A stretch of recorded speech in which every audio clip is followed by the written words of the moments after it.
Penetapan tersangka terhadap Wakil Menteri Ketenagakerjaan Immanuel Ebenezer alias Noel bukanlah akhir dari pengusutan dugaan pemerasan pengurusan sertifikat keselamatan dan kesehatan kerja. KPK kini menelusuri dugaan aliran dana yang mengarah ke pejabat lain.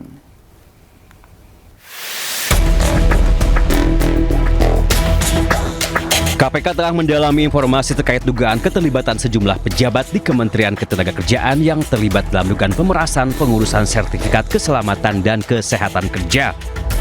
Menurut Asep, penyelidikan tidak hanya menyasar ke pejabat aktif, tetapi juga mantan stafsus maupun stafsus Menaker. Terkait dengan pengetahuan para pejabat lainnya nih, menjawab dengan Mas Rizky juga, tentunya kita sedang dalami. Nah, termasuk juga tadi kata Mas Rizky, ini aliran dananya ke stafsus dan lain itu sedang kita dalami seperti apa gitu ya. Ini kan baru 1 hari ini nih, kita baru melakukan konfirmasi kepada orang-orang yang kita amankan di malam Kamis kemarin. Kemudian kita tentu akan kembangkan. Kasus ini juga berlangsung sejak 2019 hingga 2025 dan masih dalam tahap pengembangan. Dari Jakarta, tim liputan iNews melaporkan. Menjadi tersangka atas kasus pemerasan sertifikasi K3, mantan Ketua Umum Jokowi Mania Immanuel Ebenezer berharap dapat amnesti dari Presiden Prabowo Subianto. Namun bukannya mendapatkan amnesti, Noel malah justru dicopot dari jabatannya sebagai Wamenaker Republik Indonesia.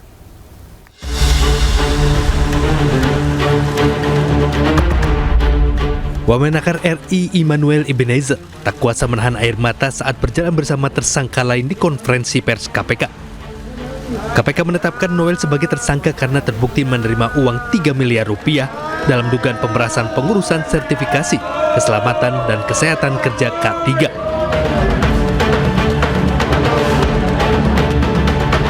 Terkait hal tersebut, Noel berharap dan meminta doa supaya mendapat amnesti dari Presiden Prabowo Subianto. Sebelumnya, Noel juga meminta maaf pada Prabowo dan mengklaim tidak terjaring operasi tangkap tangan KPK, serta membantah terlibat dalam kasus pemerasan. Saya ingin sekali pertama, saya meminta maaf pada Presiden Pak Prabowo. Kedua, saya minta maaf kepada anak dan istri saya. Ketiga, saya minta maaf terhadap Prabowo. Saya juga ingin klarifikasi bahwa saya tidak di OTT. Pertama itu, kedua, kasus saya bukan kasus pemerasan. Meski minta maaf, Presiden Prabowo Subianto berhentikan Noel dari jabatannya sebagai Wakil Menteri Ketenagakerjaan. Surat keputusan pemberhentian Noel ditandatangani Prabowo. Usai KPK menyatakan Noel sebagai tersangka kasus pemerasan sertifikasi K3 di Kemenaker. Bapak Presiden telah menandatangani keputusan Presiden tentang pemberhentian Saudara Immanuel Ebenezer dari jabatannya sebagai Wakil Menteri Tenaga Kerja. Selanjutnya, kami menyerahkan seluruh proses hukum untuk dijalankan sebagaimana mestinya. Sementara itu, ada 14 orang yang ditangkap KPK dalam operasi tangkap tangan di Jakarta. KPK juga menyita 15 unit mobil, 7 sepeda motor, dan uang miliaran rupiah. Tim Liputan iNews melaporkan. Sementara itu, Bambang Wijoyanto, Wakil Ketua KPK 2011-2015 bersama dengan mantan penyidik KPK Yudi Purnomo Harahap turut berkomentar terkait dengan permintaan amnesti Noel terhadap Presiden Prabowo Subianto. Itu dia minta amnesti tuh. Ya itu, nah apakah akan dikasih? Kalau saya pribadi enggak lah, gitu ya. Kemarin kan sudah cukup lah. Saya pikir untuk Hasto amnesti, Pak Tom Lembong untuk abolisi, saya pikir itu pertama dan terakhir lah. Jadi apalagi kan udah OTT Pak, telak. OTT kita tahu kan istilahnya. Lu yakin lu Pak Prabowo gak kasih amnesti? Kalau gue sih yakin Pak. Yakin sih. Karena Sekneknya bilang performance-nya Noel keren. Aduh. Gue nggak tahu tuh ukuran performance tuh apa ya. Integritas tidak dimasukkan menjadi bagian performance ya. Ya bisa jadi karena kemarin kan yang dilihat mungkin kerjaan ya. Kita lihat kan Bang Noel itu kan menteri yang paling populer lah. Di TikTok ada, di Instagram banyak. Kemudian dia kan ya istilahnya banyak kasus-kasus diselesaikan ya. Terutama waktu itu kan ramenya kan kasus. Ya pemirsa, kita akan melihat harta kekayaan Wakil Menteri Ketenagakerjaan Immanuel Ebenezer. Dalam laporan harta kekayaan penyelenggara negara atau LHKPN per bulan Januari 2025, Immanuel Ebenezer atau yang akrab disapa Noel memiliki tanah dan bangunan senilai 12,14 miliar rupiah, alat transportasi senilai 3,33 miliar rupiah, harta bergerak lain senilai 109 juta rupiah. Sementara untuk kas dan setara kas sebesar 2,02 miliar rupiah.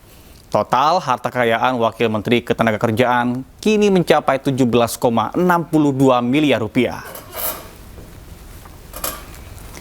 Pemirsa, otak penculikan dan pembunuhan terhadap Muhammad Ilham Pradipta ditangkap di Bandara Komodo, Labuan Bajo, Nusa Tenggara Timur. Setelah membunuh korban, pelaku berusaha kabur ke kampung halamannya.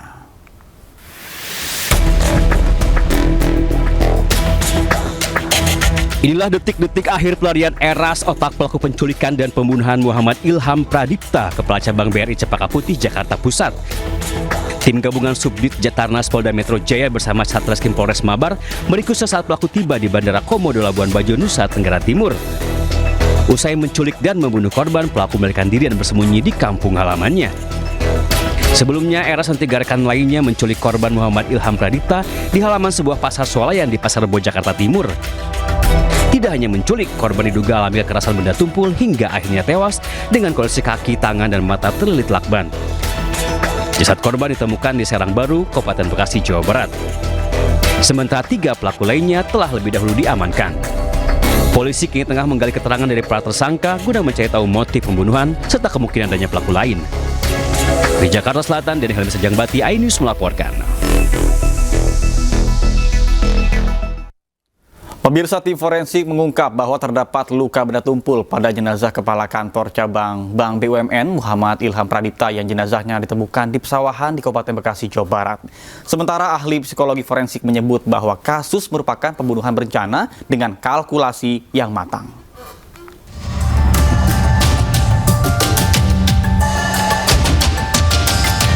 Tim forensik Rumah Sakit Polri Kramat Jati, Jakarta Timur rampung melakukan autopsi terhadap jenazah Kepala Kantor Cabang Pembantu Bank BUMN Muhammad Ilham Pradipta yang diduga tewas dibunuh. Hasilnya, tim dokter menemukan luka akibat benda tumpul di bagian leher dan dada sehingga korban kesulitan bernafas. Selain itu, tim dokter juga masih menunggu hasil uji laboratorium apakah terdapat kandungan racun atau tidak pada tubuh korban. Ditemukan tanda-tanda kekerasan pada bagian luar dan dalam tubuh korban. Luka-lukanya bagian dada dan leher. Luka sayatan atau benda tumpul. Sementara itu, ahli psikologi forensik menilai penculikan disertai pembunuhan terhadap Muhammad Ilham Pradipta dilakukan secara berencana. Pelaku juga sudah melakukan kalkulasi yang matang dari lokasi penculikan hingga alat yang digunakan untuk menghabisi nyawa korban. Tampaknya tidak bisa dielakkan bahwa ini memang merupakan kejahatan berencana. Kalau kita bicara tentang kejahatan berencana, maka para pelaku, termasuk siapapun yang ada di belakang mereka, sesungguhnya sudah melakukan kalkulasi terhadap 4 elemen. Target ditentukan, siapa target yang akan kita culik. Jangan sampai salah culik, jangan sampai menculik orang yang tidak perlu untuk diculik. Jadi targetnya betul-betul didefinitifkan secara spesifik. Elemen yang kedua yaitu insentif. Apa manfaat yang akan diperoleh dari aksi penculikan tersebut? Apakah manfaat tersebut sebanding atau tidak dengan resiko yang akan dihadapi oleh para pelaku?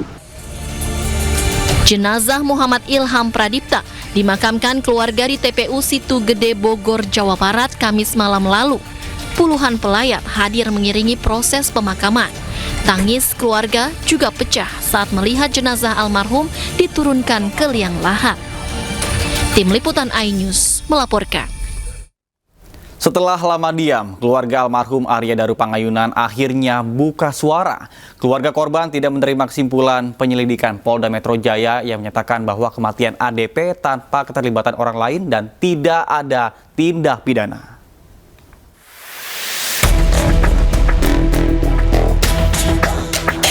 Keluarga ADP meminta penyelidikan kematian ADP dilanjutkan dan diambil alih Mabes Polri.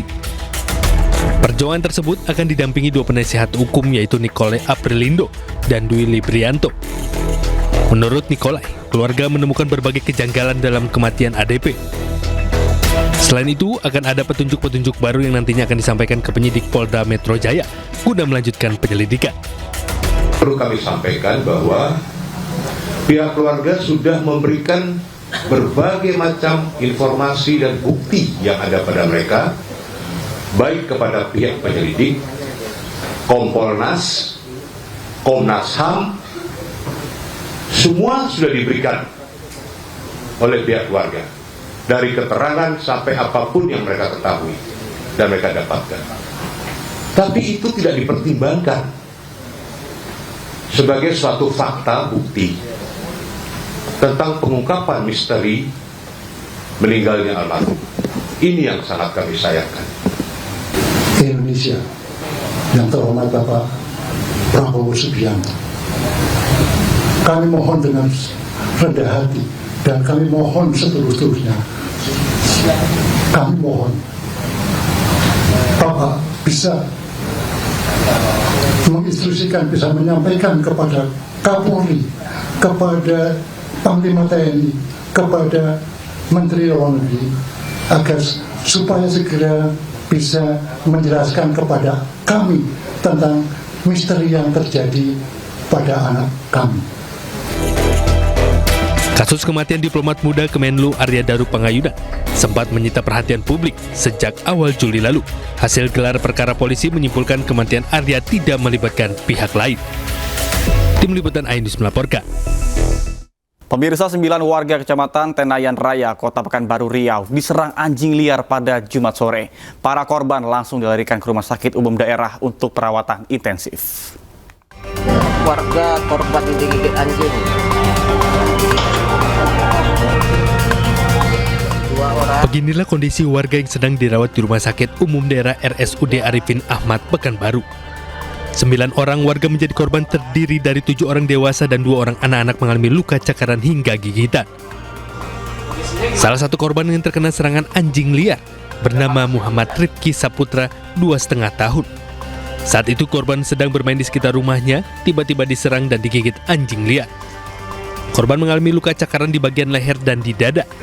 Korban saat ini menjalani perawatan di rumahnya setelah sebelumnya mendapat penanganan dokter.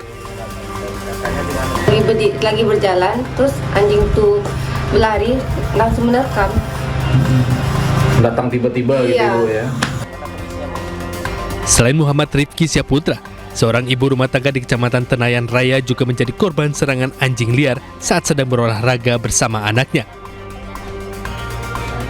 Jumlah korban pertama yang terdata sama kita ada 5 ya, warga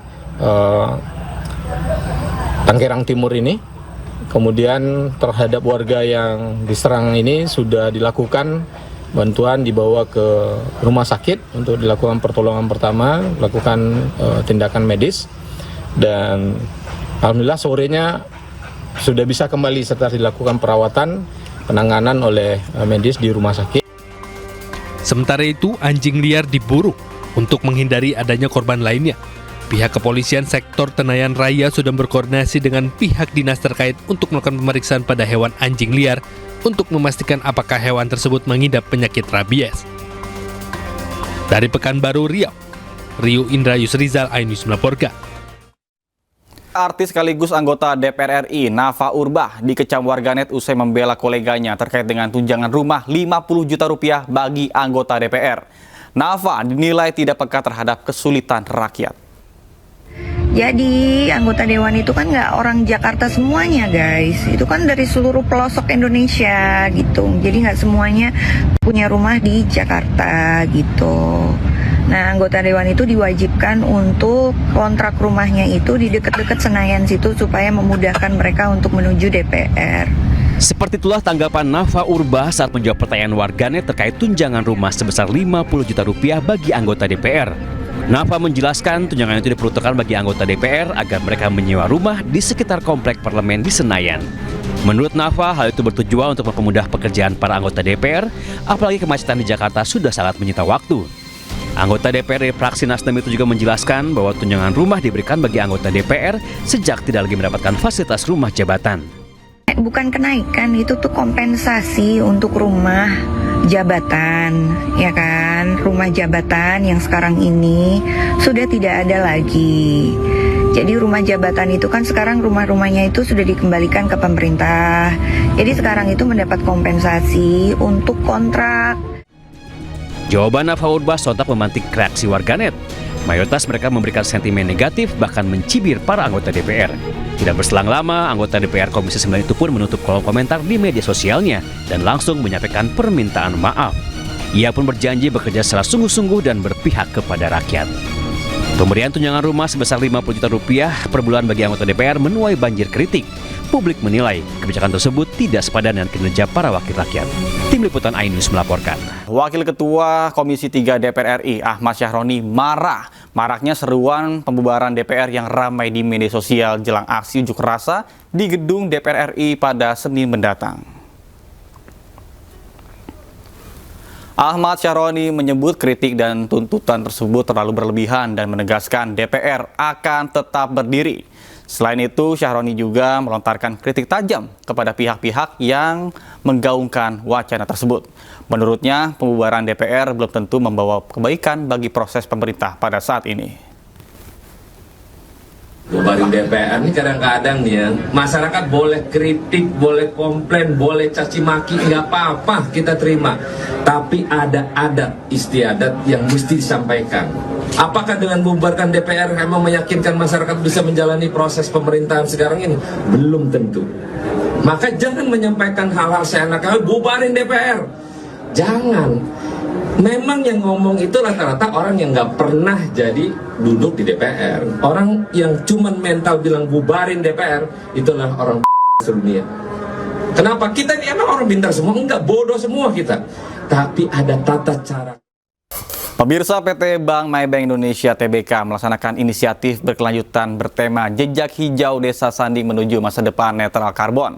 Upaya ini dilakukan untuk mendukung visi Bali Net Zero Emission 2045 atau Bali Emisi Nol Bersih 2045.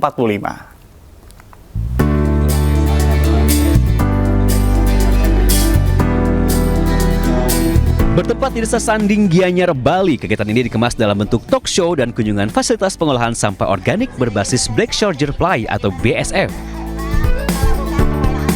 Acara ini dihadiri Presiden Direktur Maybank Indonesia Stefano Ridwan, Kepala Dinas Ketenagakerjaan dan ESDM Provinsi Bali Bagus Setiawan, dan Country Director WR Indonesia Nirarta Samadi. Dalam kesempatan ini juga dilakukan penandatanganan MOU nota kesepahaman atas dukungan terhadap inisiatif Bali Emisi Nol Bersih 2045 serta penyerahan bantuan triserda elektrik, panel surya atap, dan kunjungan ke fasilitas BSF sebagai pengolah sampah organik menjadi pupuk dan pangan ternak. Dan kita juga ingin membantu ya bagaimana bisa mengurangi emisi khususnya di Bali ya, karena tiap tahun kita melakukan Maybank Marathon, sudah tahun ke-14 juga, dan kita juga ingin bagaimana membuat Maybank Marathon itu menjadi free emisi juga di 2030 ya. Maka ini salah satu program harus kita canangkan jauh-jauh hari, karena tidak bisa membuat Maybank Marathon zero emisi mendadak ya. Ini merupakan program jangka panjang. Di sini harapannya nanti keluhan-keluhan yang berupa ada lalat, ada bau ketika selesai hajatan bisa kita tanggulangi, dan ini harap kami menjadi maksimal. Selain itu, Maybank Indonesia juga menyelenggarakan Maybank Marathon 2025 yang mengintegrasikan berbagai inisiatif berkelanjutan yang berfokus pada pengurangan jejak karbon dan pengolahan sampah yang efektif. Tahun ini juga akan diluncurkan karbon kalkulator untuk menghitung jejak karbon yang dihasilkan dari penyelenggaraan Maybank Marathon 2025. Dengan karbon kalkulator, Maybank Indonesia mengajak pelari, panitia hingga mitra pendukung untuk memahami dampak lingkungan dari kegiatan, serta mengambil bagian dalam upaya nyata menuju maraton yang ramah lingkungan pada tahun 2030. Dari Gianyar, Bali, Indira Ari, iNews melaporkan. Presiden Prabowo Subianto berpesan kepada para guru untuk selalu berjuang memberikan pendidikan terbaik bagi generasi muda bangsa.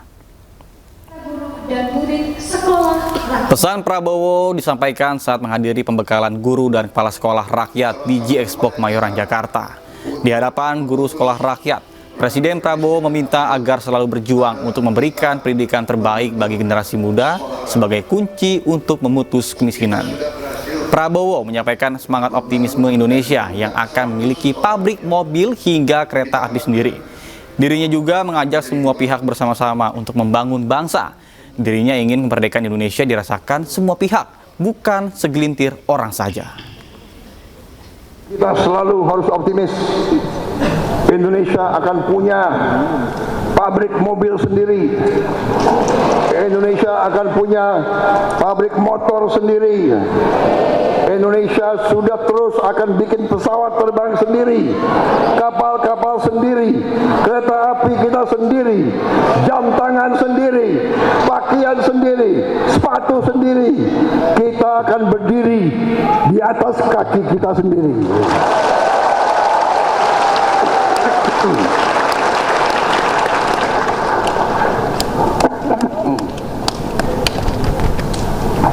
Saya semangat karena saya lihat kalian semangat.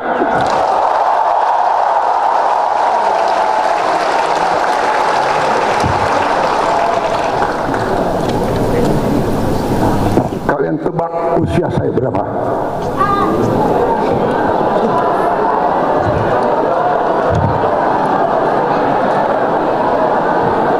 Siapa yang tepat?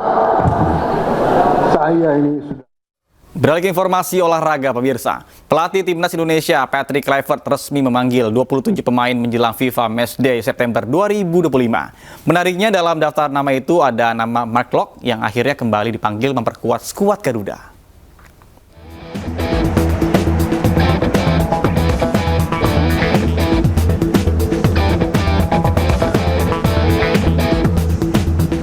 Pelatih Timnas Indonesia Patrick Kluivert secara resmi memanggil 27 pemain untuk 2 laga bertajuk FIFA Matchday yang digelar September mendatang.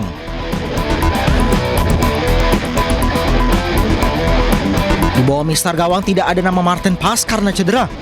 Emil Audero pun menjadi pilihan utama ditemani kiper Persebaya Hernando Ari Sutaryadi dan kiper Borneo FC Nadeo Argawinata. Sementara itu Justin Hamner, Jay Ezes, Rizky Ridho, Mes Hilgers, dan Jordi Amat menghiasi lini belakang skuad Garuda. Di lini tengah, Kluivert membawa Ricky Kabuaya, Joey Pelupesi, Nathan Joon, Tom Haye, Marcelino Ferdinand, dan yang terakhir, gelandang Persib Bandung Mark Locke yang sempat absen dari skuad Garuda. Di posisi sayap ada pemain Buriram United Shane Patinama dan Sandy Walsh ditemani pemain Pek Zwolle Eliano Reinders. Sementara Kevin Dix yang sempat cedera saat DFB Pokal tetap masuk dalam daftar panggil. Selain itu nama pemain inti seperti Dean James hingga Calvin Verdong juga masuk dalam daftar skuad. Di posisi penyerang tidak ada nama Oli Romeni akibat cedera yang dideritanya saat membela Oxford United di Piala Presiden. Dua bintang Timnas Indonesia, Martin Paes dan Ivar Jenner, dicoret dari daftar skuad Garuda di FIFA Matchday September mendatang. Paes dan Jenner terpaksa absen karena masih dibekap cedera. Dan pemirsa, usai sudah kebersamaan kita dalam iNews malam hari ini. Temukan informasi-informasi terbaru hanya di www.inews.id atau cuplikan tayangan berita iNews dapat Anda saksikan juga di kanal YouTube @officialinews. Mewakili kerabat kerja yang bertugas, saya Nata Arman pamit undur diri. Terima kasih, selamat malam dan sampai jumpa.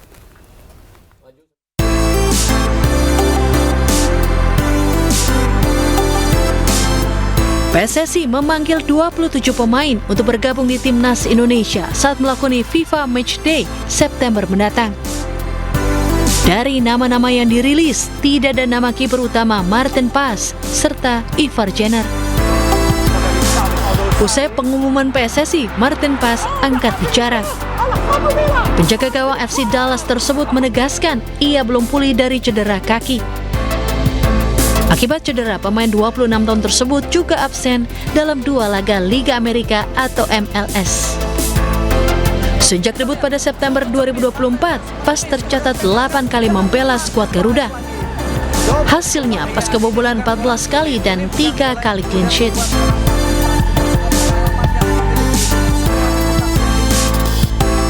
Pelatih Timnas Indonesia Patrick Kluivert juga mencoret Ivar Jenner. Bintang FC Utrecht tersebut mengungkapkan ia belum pulih dari cedera. Kondisi gelandang berusia 21 tahun tersebut sebenarnya terus membaik, namun masih butuh pemulihan. Akibat cedera, Jenner tak dipanggil PSSI, baik untuk timnas senior maupun timnas U23. Jenner berharap segera pulih dan bisa kembali memperkuat timnas Indonesia di putaran keempat kualifikasi Piala Dunia 2026 Oktober mendatang.